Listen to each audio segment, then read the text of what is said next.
আসসালামু আলাইকুম। বিসিএস সহ সকল চাকরি প্রস্তুতি ও ভর্তি প্রস্তুতির বাংলা ব্যাকরণ কারক অংশের আজকে অপাদান কারক নিয়ে আলোচনা করা হবে। তো চলুন শুরু করা যাক।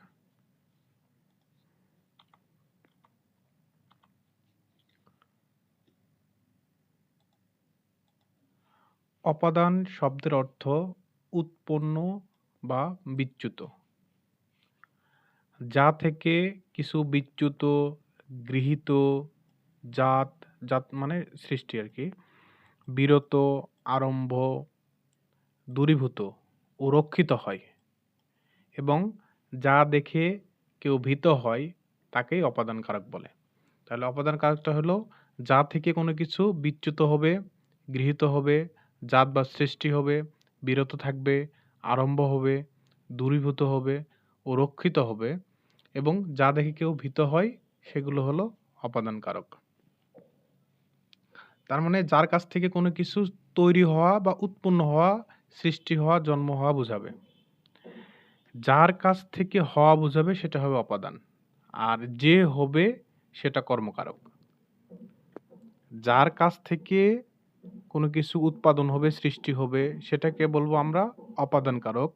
আর যেটা হবে সেটাকে বলবো কর্মকারক। যেমন আম থেকে জুস হয়। আম থেকে জুস হয়। যার কাছ থেকে জুস হয়, কার কাছ থেকে? আমের কাছ থেকে। তাহলে আম হবে অপাদান কারক। আর কি হয়? জুস হয়। জুসটা হবে কর্মকারক। দুধ থেকে দই হয়। দুধ থেকে হয়। তাহলে দুধ থেকে উৎপন্ন হওয়া বোঝাচ্ছে, তাহলে দুধ হবে অপাদান কারক।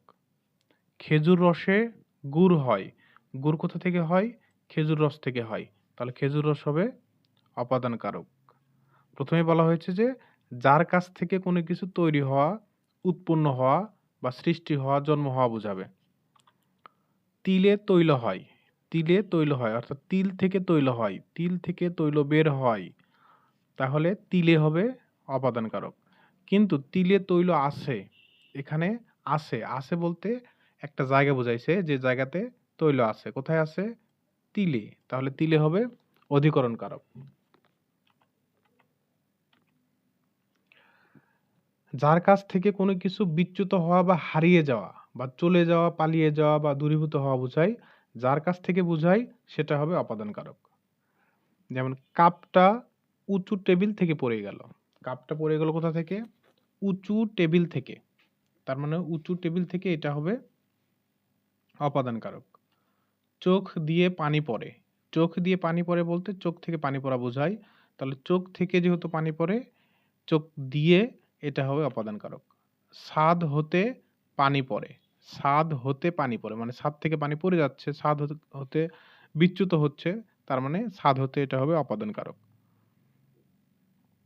অপাদান কারক ও অধিকরণ কারকের তুলনামূলক কিছু উদাহরণ দেখি। বাবা বাড়ি আছে। তাহলে বাবা বাড়ি আছে, বাড়ি। আমরা অধিকরণ কারকের সময় পড়েছি যে অধিকরণ কারক ৩ টা জিনিস বোঝাবে। একটা স্থান, একটা সময় এবং একটা বিষয়। তাহলে এখানে বাবা বাড়ি আছে। তাহলে বাড়িটা কি? একটা জায়গা বা স্থান বুঝাইছে। এইজন্য বাড়িটা হবে অধিকরণ কারক। বাবা বাড়ি থেকে চলে গেছে। তাহলে আমরা কি বলছিলাম যে কোনো কিছু থেকে যে চলে যাওয়া, হারিয়ে যাওয়া, পালিয়ে যাওয়া এগুলো বোঝায়, তাহলে সেই জায়গাটাকে বলবো আমরা অপাদান কারক। তাহলে বাবা বাড়ি থেকে চলে গেছে। বাড়ি থেকে চলে গেছে। তাহলে বাড়ি থেকে এটা হবে অপাদান কারক। স্টেশনে ট্রেন আছে। তাহলে ট্রেনটা স্টেশনে আছে। স্টেশন একটা জায়গা। তাহলে স্টেশনে এটা হবে অধিকরণ কারক। স্টেশন ছেড়ে ট্রেন চলে গেছে। তাহলে স্টেশন থেকে চলে যাওয়া, চলে যাওয়া বোঝাচ্ছে, তাহলে স্টেশন ছেড়ে এটা স্টেশন হবে অপাদান। তিলে তৈল আছে, যেহেতু আছে একটা জায়গাতে আছে, জায়গা বুঝাইছে, তাহলে তিলে হবে অধিকরণ কারক। আর তিলে তৈল হয়, তিল থেকে তৈল হয়, উৎপন্ন হয়, সৃষ্টি হয়, তাহলে এখানে তিলে হবে অপাদান কারক। ছাদে বৃষ্টি পড়ে। ছাদে বৃষ্টি পড়ে। বৃষ্টিটা পড়ে আসলে আকাশ থেকে বা মেঘ থেকে। মেঘ থেকে বৃষ্টি এসে পড়ে ছাদে। তাহলে ছাদ একটা জায়গা এখানে যেখানে এসে বৃষ্টি পড়ে। তাহলে এটা অধিকরণ। আর ছাদ হতে পানি পড়ে। ছাদ হতে পানি পড়ে মানে ছাদ থেকে পানি বের হয়ে আসে, ছাদ থেকে বিচ্যুত হয়। এই জন্য এই ছাদ হবে অপাদান। চোখে বৃষ্টি পড়ে, একই রকম যে চোখে এসে বৃষ্টি পড়ছে কিন্তু চোখ থেকে কিন্তু বৃষ্টি পড়ে নাই, চোখে এসে পড়ছে, তার মানে এটা জায়গা, এই জন্য এটা অধিকরণ কারক। আর চোখে পানি পড়ে মানে চোখ থেকে পানি পড়ে বোঝায়, এখানে চোখ থেকে পানি বা অশ্রু পড়ে, এই জন্য এটা অপাদান কারক, যেহেতু চোখ থেকে পানিটা বের হয়ে যায়। জমিতে ফসল ফলে, জমিতে ফসল ফলে, কোথায় ফসল ফলে? জমিতে, একটা জায়গা, এই জন্য জমিতে এখানে অধিকরণ কারক। জমি থেকে ফসল পাই, তাহলে ফসলটা উৎপন্ন হয় কোথা থেকে? জমি থেকে, এই জন্য এই জমিটা হবে অপাদান কারক। বিপদে অধীর হইও না, অধীর হইও না কখন? বিপদে। কোন বিষয়ে অধীর হবে না? বিপদে। কোন সময়ে অধীর হবে না? বিপদের সময়ে, তার মানে এটা অধিকরণ কারক। বিপদে মোরে রক্ষা করো, তাহলে কোনো কিছু থেকে বিরত রাখা, বিপদ থেকে বিরত রাখতে বলা হচ্ছে যে বিপদে মোরে রক্ষা করো, বিপদ থেকে বের করে নিয়ে আসা, উদ্ধার করা, তাহলে এটা হবে অপাদান কারক। যাকে ভয় পাওয়া হয় বা কেউ দেখে ভীত হয় সেটা অপাদান কারক। যাকে ভয় পাওয়া হবে সেই জিনিসটা হবে অপাদান কারক। বাঘে ভয় হয়, ভয়টা কোন জিনিসটাকে হচ্ছে? বাঘটাকে, বাঘ দেখে তো ভয় হচ্ছে, তাহলে বাঘে হবে অপাদান কারক। বাবাকে বড্ড ভয় পাই, এটা বানান ভুল আছে, বাবাকে বড্ড ভয় পাই, তাহলে কাকে ভয় পাচ্ছে এখানে? বাবাকে, বাবা হবে অপাদান কারক। আমি কি ডরাই সখী ভিখারি রাঘবে, এখানে কাকে ভয় পাওয়া হচ্ছে? রাঘবকে, এই জন্য এটা হবে অপাদান। পরাজয়ে ডরে না বীর, বীরটা আসলে ডর, ডর পাওয়া মানে ভয় পাওয়া, কিসে ভয় পাচ্ছে? পরাজয়ে, তাহলে যে বিষয়টাকে ভয় পাওয়া হয় সেটা হবে অপাদান কারক। আমরা সাধারণত কোনো কিছুর ভালো মন্দ, দোষ গুণ ইত্যাদি একজনের সাথে আরেকজনের তুলনা করে থাকি। ভালো মন্দ, দোষ গুণ, এই বিষয়গুলো একজনের সাথে আরেকজনের তুলনা করে থাকি, যার সাথে তুলনা করা হবে সে হবে অপাদান। এখানে মনে রাখবেন, যাকে তুলনা করা হবে সে না, যার সাথে তুলনা করা হবে সে হবে অপাদান। যেমন ল্যাপটপের চেয়ে মোবাইল ভালো, ল্যাপটপের চেয়ে মোবাইল ভালো, মোবাইল তো ভালো কিন্তু কার চেয়ে ভালো? ল্যাপটপের চেয়ে, তার মানে ল্যাপটপটা এখানে অপাদান, ল্যাপটপের সাথে তুলনা দেওয়া হচ্ছে। এখানে দেখেন, মোবাইল ল্যাপটপের চেয়ে ভালো, এখানে ভালো কে? মোবাইল ভালো, কিন্তু তুলনা কার সাথে? ল্যাপটপের সাথে, তাহলে এখানেও ল্যাপটপ অপাদান কারক।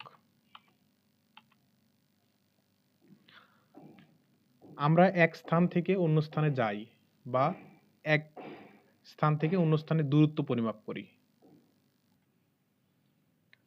আমরা এক স্থান থেকে অন্য স্থানে যাই বা এক স্থান থেকে অন্য স্থানে দূরত্ব পরিমাপ করি। যে স্থান থেকে রওনা দেওয়া হবে বা দূরত্ব পরিমাপ করা হবে সেই স্থানটি হবে অপাদান। এখানে খেয়াল রাখার বিষয় যে যে স্থান থেকে রওনা দেওয়া হবে অথবা দূরত্ব পরিমাপ করা হবে সেটি হবে অপাদান কারক। যেমন ঢাকা থেকে বগুড়া 170 কিলোমিটার, তাহলে ঢাকা থেকে বগুড়া 170 কিলোমিটার, এখানে কোন জায়গা থেকে পরিমাপ দেখানো হচ্ছে? ঢাকা থেকে। বগুড়ার দূরত্ব 170 কিলোমিটার, কোথা থেকে? ঢাকা থেকে, তাহলে ঢাকা থেকে যেখান থেকে শুরু সেটা হবে অপাদান কারক। বগুড়া থেকে ঢাকা 170 কিলোমিটার, তাহলে এখানে ঢাকার দূরত্ব বোঝানো হচ্ছে কিন্তু কোথা থেকে? বগুড়া থেকে, তাহলে বগুড়া থেকে এটা হবে অপাদান কারক। কোনো শব্দ দিয়ে যদি সময়কে নির্দেশ করে, সময়কে নির্দেশ করে তবে সেই সময়সূচক শব্দ হয় অধিকরণ কারক। কিন্তু এই সময় থেকে যদি কোনো কিছু শুরু হওয়া, উৎপন্ন হওয়া, সৃষ্টি হওয়া, জন্ম হওয়া, বিচ্যুত হওয়া বা হারিয়ে যাওয়া বোঝায়, তবে সেই সময়সূচক শব্দটি হবে অপাদান। মানে যদি নর্মালি সময় বোঝায় সেটা অধিকরণ, কিন্তু কোনো সময় থেকে যদি শুরু করে উৎপন্ন হওয়া, শুরু হওয়া, সৃষ্টি হওয়া এরকম বোঝায় তাহলে সেটা হবে অপাদান কারক। যেমন দুপুর 3টা থেকে পরীক্ষা শুরু, দুপুর 3টা থেকে পরীক্ষা শুরু, তাহলে শুরু হবে কোথা থেকে? দুপুর 3টা থেকে, এটা একটা সময় এবং এখান থেকে শুরু, তাহলে এটা হবে অপাদান কারক। সোমবার থেকে পরীক্ষা শুরু। কি বার থেকে? সোমবার থেকে পরীক্ষা শুরু। তাহলে এখানে একটা বার বোঝাইছে, কিন্তু এখান থেকে শুরু হবে, এই জন্য এটা হবে অপাদান কারক। শুক্রবারে পরীক্ষা বন্ধ। এখানে শুক্রবার থেকে পরীক্ষা বন্ধ না, শুক্রবারেই পরীক্ষা বন্ধ, তার মানে একটা দিন বোঝাইছে, এই জন্য এটা হবে অধিকরণ কারক। রোববার পরীক্ষা হবে। রোববার থেকে যে পরীক্ষা হবে তা না, রোববারে পরীক্ষা হবে, এই জন্য রোববার হবে অধিকরণ কারক। ধন্যবাদ সবাইকে।